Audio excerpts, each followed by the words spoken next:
Ready to escape into a world of books and pixels? What is up, YouTube? Today we will be reading Duck and the Diesel Engine. Our story stops are Domeless Engine, Pop Goes the Diesel, Dirty Work, and a Close Shave.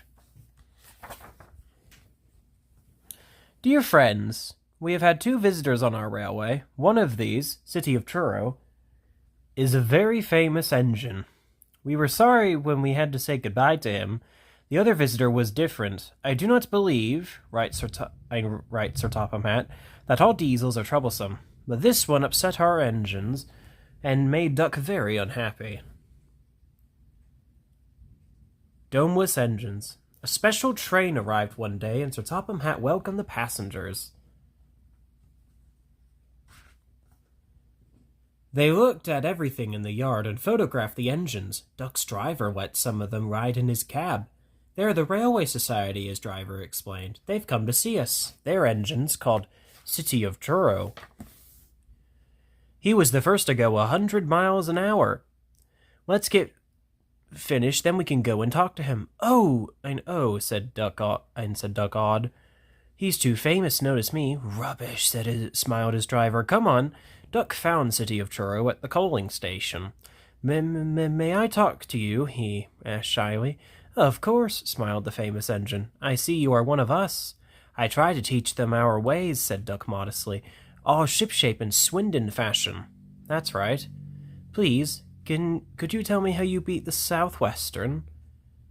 So City of Truro told Duck about all of his famous runs from Plymouth to Bristol more than 50 years ago. They were soon firm friends and talked Great Western till late at night. City of Truro left early next morning. Good riddance, grumbled Gordon. Chattering all night, keeping important engines awake. Who is he, anyway? He's City of Truro. He's famous. As famous as me? Nonsense. He's famouser than you. He went 100 miles an hour before you were drawn or thought of. So he says, but I didn't like his looks. He's got no dome, said Gordon darkly.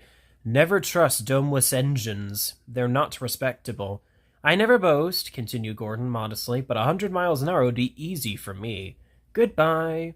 Presently, Duck took some freight cars to Edward Station. He was cross, and it was lucky for the freight cars that they tried no tricks.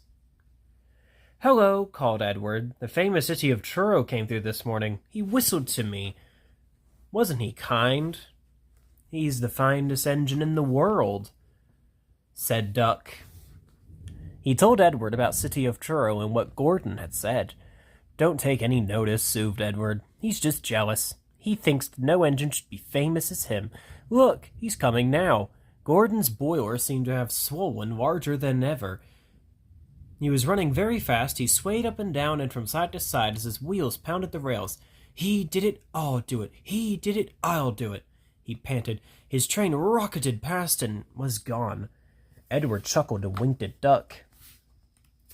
Gordon's trying to do a City of Truro, he said. Duck was still cross. I should think he'll knock himself to bits, he snorted. I heard something rattle as he went through. Gordon's driver eased him off. Steady, boy, he said. We aren't running a race. We are too, said Gordon, but he said it to himself. I never known him to ride so roughly before, remarked his driver. His fireman grabbed the brake handle to steady himself. He's giving himself a hammering, and no mistake. Soon Gordon began to feel a little queer.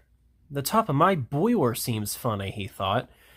It's as if something was loose. I better go slow, but by then it was too late. They met the wind on the viaduct. It wasn't a gentle wind, nor was a hard steady wind. It was a teasing wind which blew suddenly in hard puffs and caught you unawares. Gordon thought I wanted to push him off the bridge. No, you don't, he said firmly.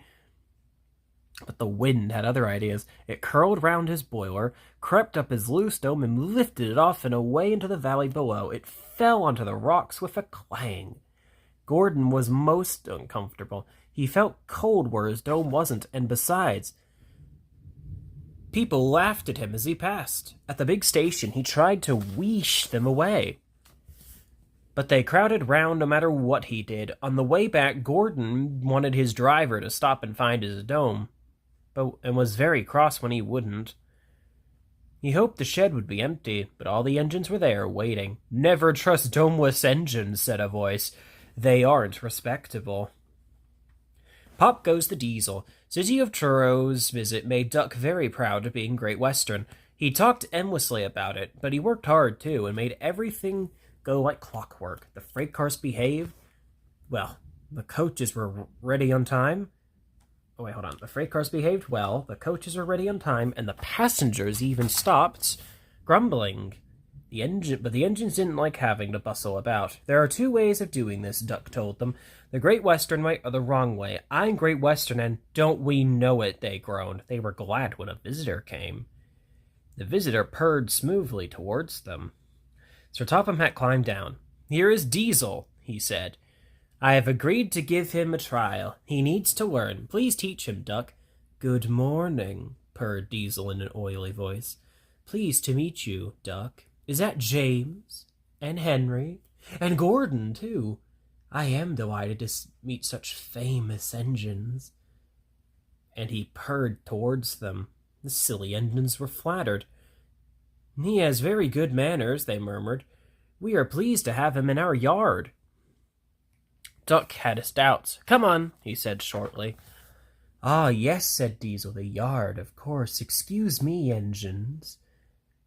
And he purred after Duck. Talking hard. Your worthy boss, Sir Topham Hatt to you, ordered Duck. Diesel looked hurt. Your worthy Sir Topham Hatt thinks I need to learn. He is mistaken. We Diesels don't need to learn. We know everything. We come to a yard and improve it. We are revolutionary. Oh, said Duck, if you are Rev-a-thingagummy, perhaps you would collect my freight cars while I fetch Gordon's coaches. Diesel, delighted to show off, purred away. With much banging and clashing, he collected a row of freight cars. Duck left Gordon's coaches in the station and came back. Diesel was now trying to take some freight cars from a siding nearby. They were old and empty. Clearly, they had not been touched for a long time. Their brakes would not come off properly. Diesel found them hard to move. Push, pull, backwards, forwards. Ooh, you, ooh, you. The freight cars groaned. We can't, we won't. Duck watched the operation with interest. Diesel lost patience. He roared and gave a great heave. The freight cars jerked forward. Oh, oh, they screamed. We can't, we won't. Some of their brakes broke, and the gear hanging down bumped on the rails and sleepers. We can't, we won't. Ah! The trailing brakes had caught in the switches and locked themselves solid. Grrr! Roared Diesel. A rusty coupling broke, and he shot forward suddenly by himself. Ho, ho, ho, chuckled Duck. Diesel recovered and tried to push the freight cars back, but they wouldn't move, and he had to give up. Duck ran quietly round to where the other freight cars all stood in line. Thank you for arranging these, Diesel, he said. I must go now. Don't you want this, Watt? No, thank you, Diesel gulped. And I've taken all this trouble, he almost shrieked. Why didn't you tell me? You never asked me, besides, Duck. And you never asked me, besides, said Duck innocently. You were having such fun being whatever it was you said. Goodbye.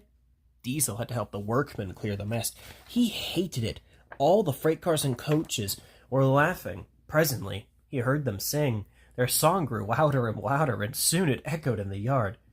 Freight cars waiting in the yard, tackling them with ease. Show the world what I can do. Gaily boasts the Diesel. In and out he creeps about like a big black weasel when he pulls the wrong ones out. Pop goes the Diesel. Grrr! He growled, and scuttling away, sulked in the shed. Dirty work.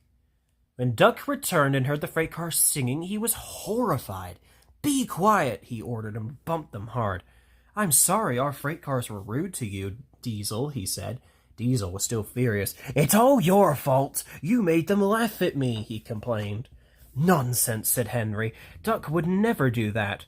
We engines have our differences, but we never talk about them to freight cars. That would be disgraceful, said Gordon. Disgusting, put in James. Despicable, finished Henry. Diesel hated Duck. He wanted him to be sent away, so he made a plan.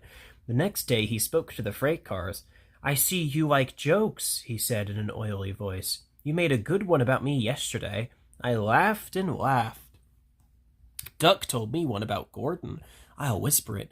Don't tell Gordon I told you, and he snickered away.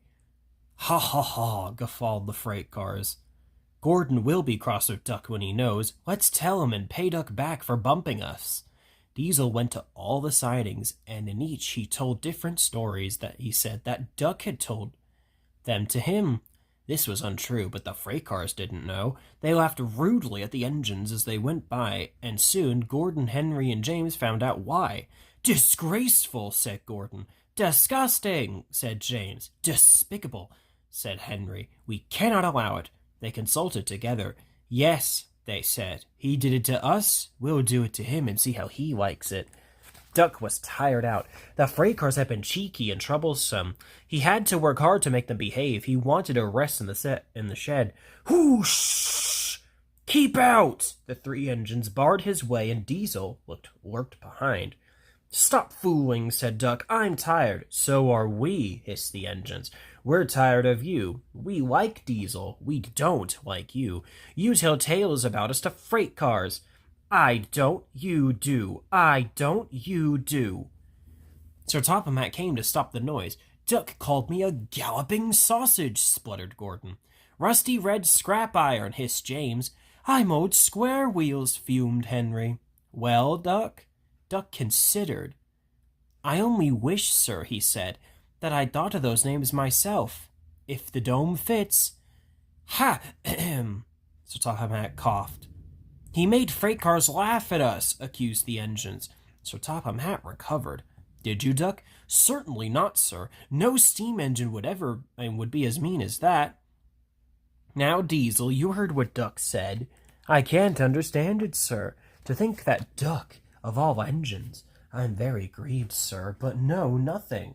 I see. Diesel squirmed and hoped he didn't. I am sorry, Duck, Sir Topham Hatt went on.